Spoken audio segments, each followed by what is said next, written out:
We are in roughly the same position, my fellow global leaders, as James Bond today. Except that the tragedy is, this is not a movie.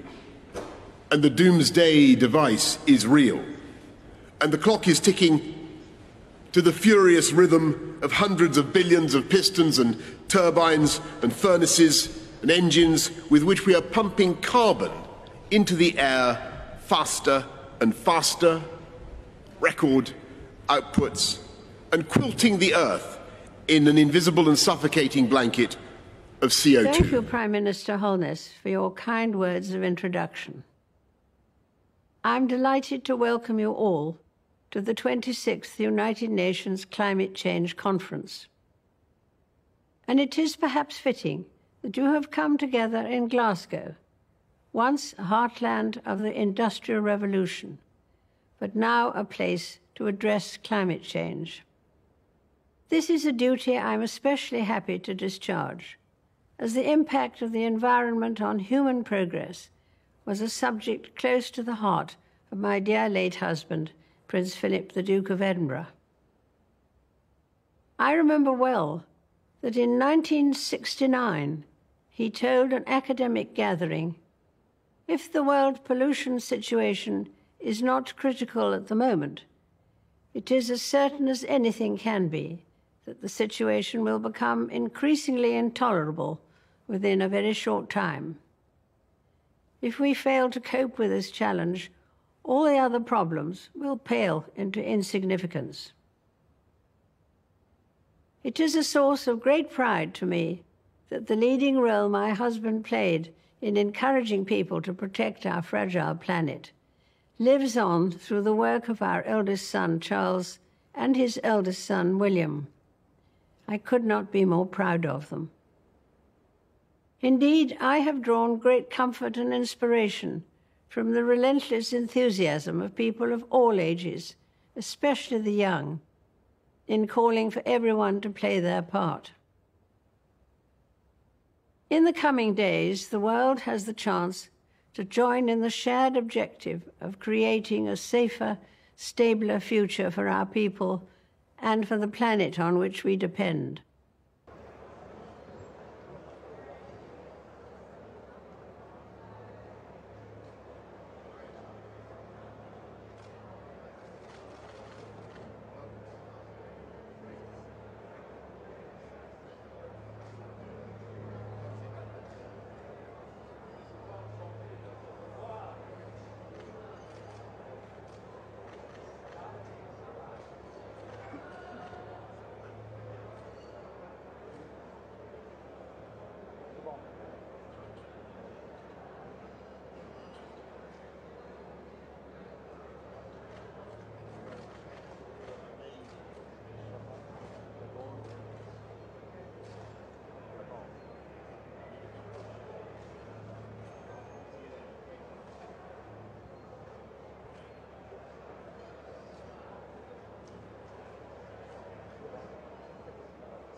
Excellences, Mesdames et Messieurs, Winston Churchill a dit « On ne devrait jamais tourner le dos à un danger pour tenter de le fuir.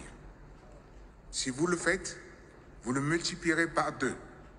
Mais si vous l'affrontez rapidement et sans vous dérober, vous le réduirez de moitié. » 50 ans après Stockholm, 30 ans après Rio, la COP26 doit marquer le début d'une nouvelle ère d'intégrité climatique. Les efforts actuels sont insuffisants. Nos NDC montrent que nos émissions continueront à augmenter d'ici 2030. Alors que le dernier rapport du GIEC nous commande de les réduire d'au moins 40% sur cette même période. L'heure est grave, mais rien n'est perdu. Nous devons tout faire pour combler le gap et atteindre l'objectif de 1,5 degré Celsius. Le Gabon fait sa part avec l'adoption d'une loi innovante sur les changements climatiques. Excellencies, ladies and gentlemen, Gabon is the most carbon-positive country on Earth, net absorbing more than 100 million tons of CO2 every year. I plan to keep it that way and will submit a new NDC post-Glasgow. I call on countries that are not on track, particularly the 20 nations that represent 80% of global emissions, to submit new NDCs in line with 1.5 degrees. We must establish a Marshall Plan on climate. We need to rebuild trust by honoring the pledge of $100 billion per year. This symbolic commitment will need to be multiplied tenfold beyond 2025 in order to meet the real needs of developing countries. We must clearly define our common adaptation goal. Even if we achieve the 1.5 degrees target, climate change will still entail enormous costs. Finally, we must demonstrate strong leadership to all those who are watching us, in particular to future generations. I call on all negotiators to be flexible and to finalize the Paris Agreement's rules book. Under no circumstances should we allow ourselves to relieve Madrid's frustration. Thank you.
Les dirigeants des pays signataires de la Convention cadre des Nations Unies sur les changements climatiques se retrouvent dès ce 1er novembre à Glasgow pour la COP26 qui s'étendra jusqu'au 12. La République du Congo est représentée au plus haut niveau par le président Denis Sassou-Nguesso qui est arrivé à Glasgow ce dimanche 31 octobre à 9h15 sous un temps pleuvinant où le thermomètre a affiché 11 degrés. Le chef de l'État congolais, dont l'engagement en faveur de la protection de la biodiversité est indéniable, vient jouer franc jeu au cours de cette nouvelle conférence très importante sur le climat. Vu l'urgence climatique, il y a lieu de dire que l'heure est désormais à l'action, c'est-à-dire au financement des actions climat. D'ailleurs, dans son discours d'investiture le 16 avril dernier, le président Denis Sassou-Nguesso a déclaré, je cite, « Face à ces bailleurs de fonds, longtemps hésitants, mais désormais conscient de ce que l'humanité tout entière nous doit, j'ai inlassablement plaidé la cause du bassin du Congo et je continuerai à le faire. » Fin de citation. À l'heure où les scientifiques tirent la sonnette d'alarme quant à l'avenir de la planète, les dirigeants du monde sont à Glasgow pour exposer leurs nouveaux engagements respectifs vis-à-vis du climat. Assurément, ils viennent pour honorer la promesse faite à Paris à la COP21 il y a 6 ans, celle de limiter le réchauffement climatique à un niveau bien inférieur à 2 degrés Celsius. Cette ambition comblera-t-elle les espoirs ici à Glasgow, en Écosse? Voilà le grand enjeu de la COP26 dont les travaux sont placés cette année sous la présidence de l'ancien secrétaire d'État à l'énergie et à la stratégie industrielle du Royaume-Uni, Alok Sharma, qui a fixé 4 objectifs à chaque pays signataire, à savoir la réduction des émissions, l'adaptation au changement climatique, le financement et la collaboration. Toutefois, la particularité de la COP26 reste le grand retour des États-Unis dans l'accord de Paris.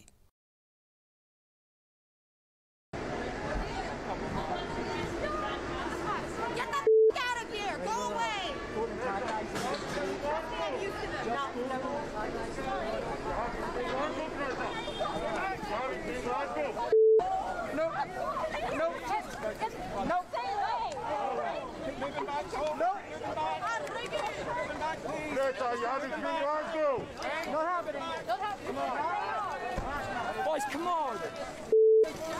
Hey, come on, man. Yeah, but come on, keep moving. Wait, exactly. Boys, give some space. This is not right. Come on, come on. Get out of here. Get out. Give us some space. Give us some space. This is not right. You know this is not right. Give us some space. Give us some space. Move up the way, mate. And you, get out of the place. Look! No, stay there! Stay there! Do not come forward! All right? Have some compassion, yeah? Let's not lose ourselves. Come on, what do you mean? If we'd done it the proper way, it would have been okay. What do you mean? Yeah. You're not entitled to anything. You're not entitled to her. Okay? Stand back. Nor are you entitled to do that. Yeah, you're going to save me. All right, we're going to move, are we? Yeah. Yes. Okay, we're going to move. Please move back. Move now. Move back. Jesus Christ. Move back now. Have some compassion. Move back. Have some compassion. Keep moving. Move back. Come on.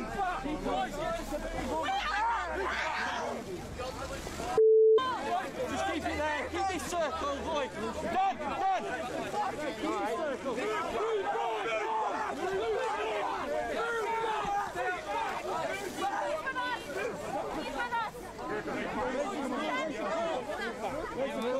Where's the car?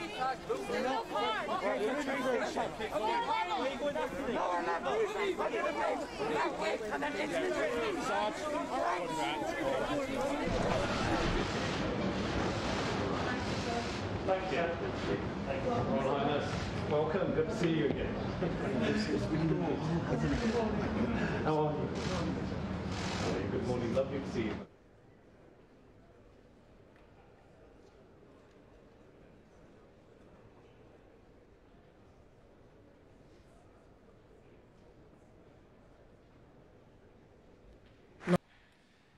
Having myself had the opportunity of consulting many of you over these past 18 months, I know you all carry a heavy burden on your shoulders, and you do not need me to tell you that the eyes and hopes of the world are upon you, to act with all dispatch and decisively, because time has quite literally run out. Mr. President, Vice President, Excellencies, ladies and gentlemen, dear colleagues, I had the honor in the year 1995 as the then Minister for Environment of the Federal Republic of Germany to preside over the first UN Climate Change Conference. Today, in Glasgow, COP26 will be the last UN Climate Change Conference for me to attend in this capacity. And thus the question we have to address is, where do we stand? We've taken a number of decisions, as we did yesterday at the G20 summit in Rome.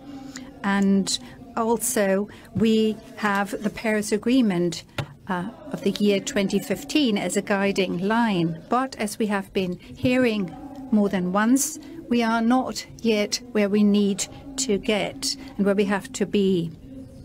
The nationally determined contributions submitted and presented by the member states do not take us to what we agreed in Paris.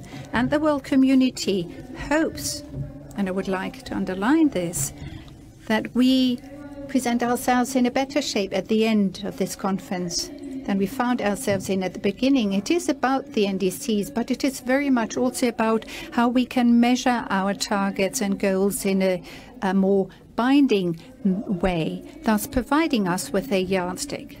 We all know that the impact of climate change is devastating. We must and we can implement the Paris Agreement, I believe.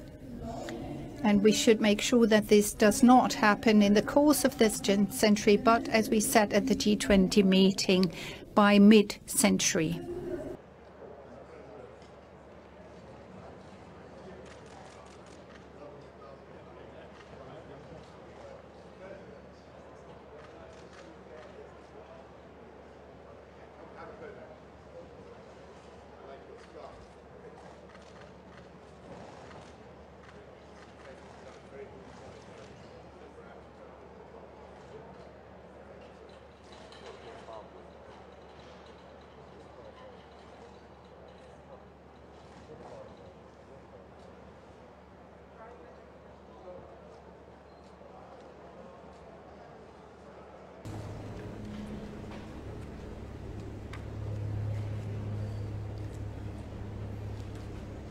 Excellency, distinguished ladies and gentlemen, this year COP26 is taking place at a time when the world is having to learn to live with the devastating and disruptive consequences of the deadly coronavirus pandemic. Climate change, like COVID-19, presents an even bigger threat to the world and to our common humanity. We have therefore gathered here at this 26th United Nations Climate Change Conference to seek common action to save our planet and bring equity and fairness to how we achieve this objective under the Paris Accord on climate change. We are all aware that there is an inherent imbalance in the current architecture of climate financing. Countries like Liberia, who maintain and protect the largest remaining tracts of forest reserves, receive the lowest benefit for these ecosystem services. And because we believe in the change for hope, I thank you.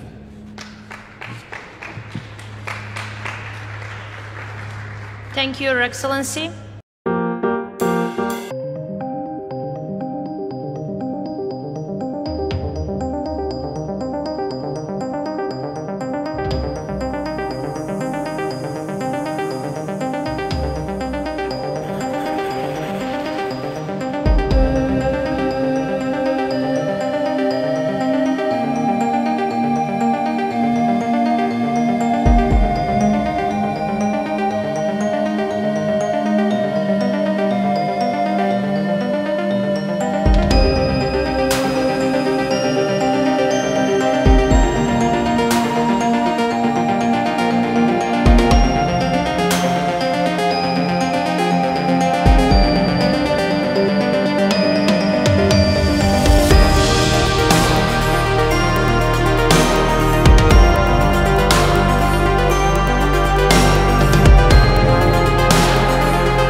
Veuillez vous abonner à votre chaîne YouTube Zoom et Focus, pour être le premier à recevoir nos nouvelles vidéos.